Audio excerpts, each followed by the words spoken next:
Okay, so tonight we're going to share some really unsettling encounters. These are the kind of real-life stories that, they just stick in your mind long after you hear them. Absolutely. There are moments when everything normal just twists into something dark. Yeah, and that feeling of safety we usually have, gone.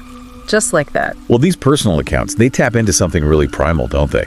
That fear of having your safe space violated. Right. I mean, our homes, that's where we expect to feel secure, right? Right. So when that's threatened, it hits hard. Psychologically, I mean. Definitely. So let's start with one from Whispered Diaries. Picture this. It's a cold night, winter, and it's raining. Hard. The kind of night you just want to be inside, locked up tight. Cozy, safe. Exactly. Then suddenly there's a knock at the door. The person inside, they peek through the peephole, and there's a man on the doorstep. He's got a beanie on, okay? But he's holding a snow shovel. Okay, hold on. Raining, you said. Raining, no snow anywhere. Right. So the shovel. Makes zero sense. And that detail alone, it just sends this little, shiver of unease, doesn't it? It really does. It's completely out of place. A big red flag waving right there. Something's not right. So the narrator, they cautiously crack the door open just a bit, ask what he wants, and the guy's words are kind of mumbled, hesitant. He says something vague like, looking for yard work. In the pouring rain. Yeah. At night. Exactly. It just feels off. You know that feeling like your gut is screaming? Oh, yeah. Instinct. So the narrator tries to close the door, and the stranger, he puts his hand flat against it, stops them, Whoa, okay. holds their gaze for just a second, this really chilling moment, and then gone. Just turns and disappears back into the rain and the fog. Wow.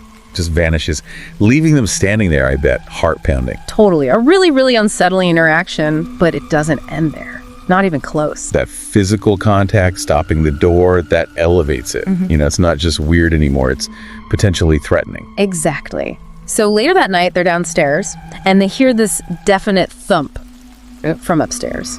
Oh, no. They go up, check around, but nothing seems out of place. They try to tell themselves, it's just the house settling, normal noises. Happens all the time.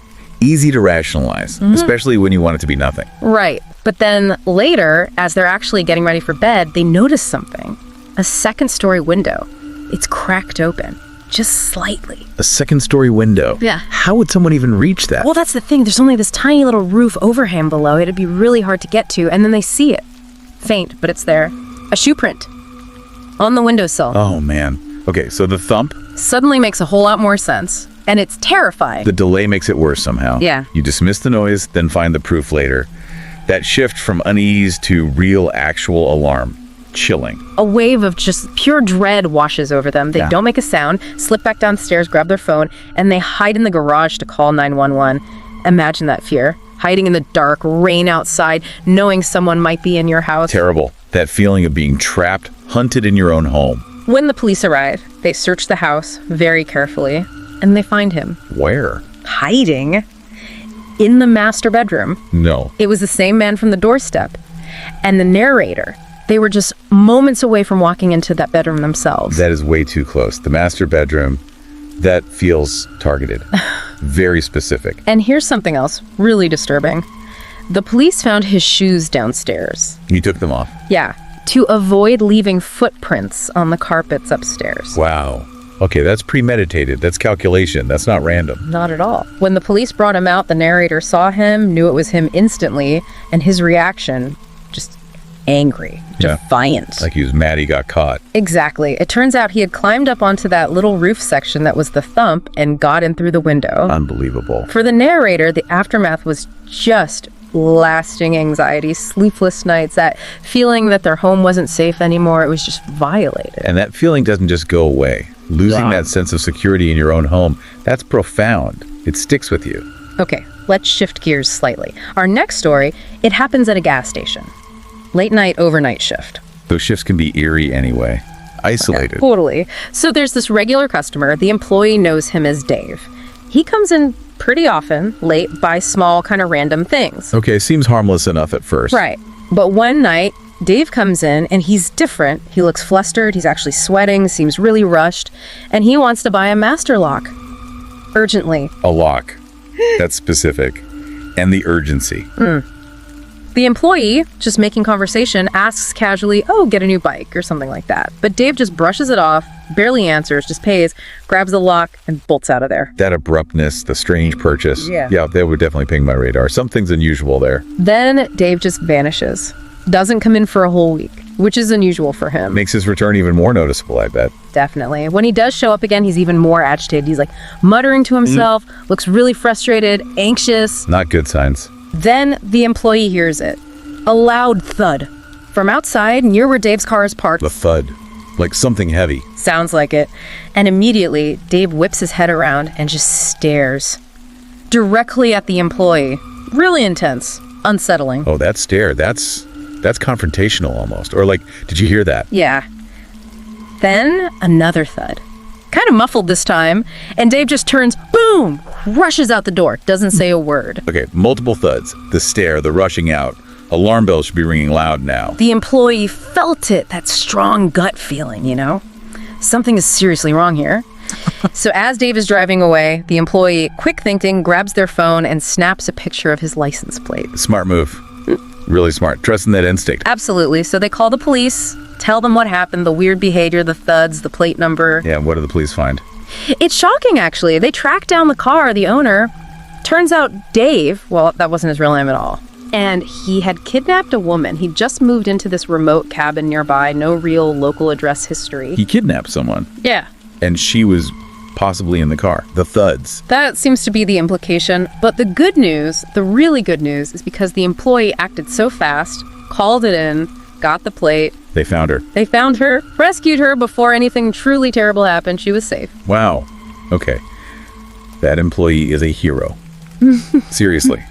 That quick thinking, trusting that gut feeling, it saved someone's life. It really did. It's a huge reminder, isn't it? Pay attention to those feelings, those little signs that something's not quite right. Absolutely. That intuition is a powerful survival tool. This story really highlights that. The false name, the cabin. Very sinister. Okay, one more for tonight. This one goes back to being a teenager. It's spring break, parents are away. Ah, the classic Home Alone scenario. Already feels vulnerable. Right. So the teenager has a friend over, let's call him Justin. They're doing what teenagers do, hanging out in the basement, playing video games. Sounds normal enough. Yeah, until Justin suddenly says he saw someone outside in the backyard near the sliding glass door. Oh, creepy. Just standing there. Apparently, the narrator initially thinks Justin's joking, trying to scare him. But then they go look at the glass door, and there are smudges. Clear hand or face prints right where Justin said someone was looking in. Okay, not a joke then. That's confirmation.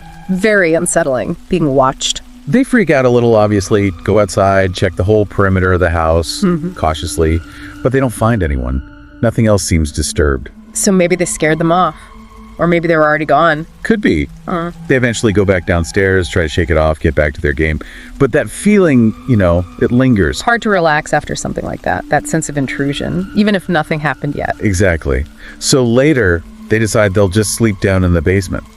But the narrator just can't settle down, keeps waking up feeling uneasy, just wrong. That's subconscious awareness again. The body knows something isn't right, even if the mind tries to ignore it. Then, in the middle of the night, they wake up again, and they see it.